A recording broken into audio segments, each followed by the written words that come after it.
Dans l'ombre braque la lumière sur un univers parfois plongé dans la pénombre, celui des maisons d'édition et précisément belge. Nous accueillons une invitée pour en éclairer les coulisses et aujourd'hui c'est Anna de Witz des éditions Parla. Bonjour Anna. Bonjour. Est-ce que vous pouvez me parler des éditions Parla ? Alors nous, les éditions Parla, donc on est une jeune maison d'édition belge, plus particulièrement liégeoise parce que c'est à Liège que nous sommes basés.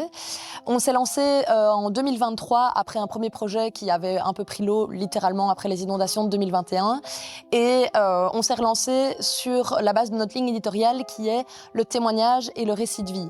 Donc nous, l'objectif de notre maison d'édition, c'est que chaque livre qu'on publie soit ancré dans une expérience vécue et permette d'explorer divers chemins de vie à travers diverses épreuves ou événements joyeux d'une vie. Est-ce qu'il y a une manière d'accompagner les auteurs pour essayer de rendre leurs récits qui sont autobiographiques ou bien qui parlent d'eux-mêmes pour avoir une portée plus universelle et qui parle à tous ? Alors effectivement, généralement quand on reçoit un témoignage, plus particulièrement quand ce sont vraiment des autobiographies ou des biographies, ce sont des témoignages très personnels. Moi je dis souvent à mes auteurs, ils font deux choses. Dans les moments très personnels, ils en disent beaucoup trop. Et donc, il y a parfois des moments du livre où on a beaucoup trop d'éléments qui ne sont pas nécessairement importants. Et sur d'autres moments, ils en disent beaucoup trop peu parce que vu qu'ils l'ont vécu, ils ne se rendent pas compte que le lecteur externe n'a pas de détails. Et donc moi, ça va vraiment être mon travail en tant qu'éditrice avec les auteurs. Ça va être leur faire prendre conscience qu'à certains endroits, ils sont trop précis, mais qu'à d'autres, il faut vraiment accompagner le lecteur dans la compréhension de leur vécu. Et donc, ça va vraiment être le travail de leur faire prendre conscience de ce qui manque et de leur apporter un regard extérieur à leur propre histoire. Et moi, vu que je suis forcément extérieure à toutes leurs histoires, je peux leur apporter cet aspect un peu plus neutre et parfois des questions qui pour eux sont évidentes. On avait un livre sur la surdité, il y avait plein de petits détails. La maman qui racontait l'histoire, Delphine Coipel, est tout le temps prise dedans, donc forcément, elle se rend pas compte qu'il manque des détails.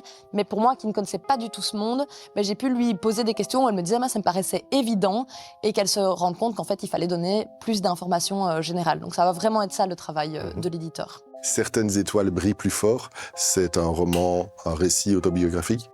Oui, effectivement. Donc, Certaines étoiles brillent plus fort. C'est notre premier roman, ici en l'occurrence, le premier roman de notre premier projet et qu'on a refait avec ce deuxième projet par la édition, qui raconte, en fait, qui est un vrai roman, donc une histoire romancée, une histoire fictive, mais dont le cœur est l'histoire de l'autrice Madeleine Bosley, qui a perdu ses deux enfants dans un événement tragique parce qu'ils ont été tués par leur père. Madeleine voulait que les gens se rappellent toujours de ses enfants et qu'une trace d'eux persiste à travers les âges.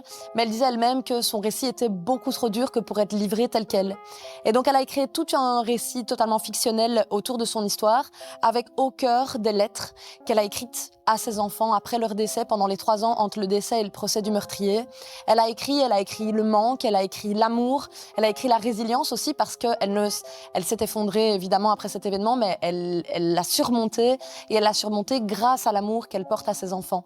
Et donc totalement ancrée dans dans son autobiographie, dans son vécu, mais adoucie par une histoire d'amour et une histoire d'amitié qui permet de traverser la douleur de son vécu à elle.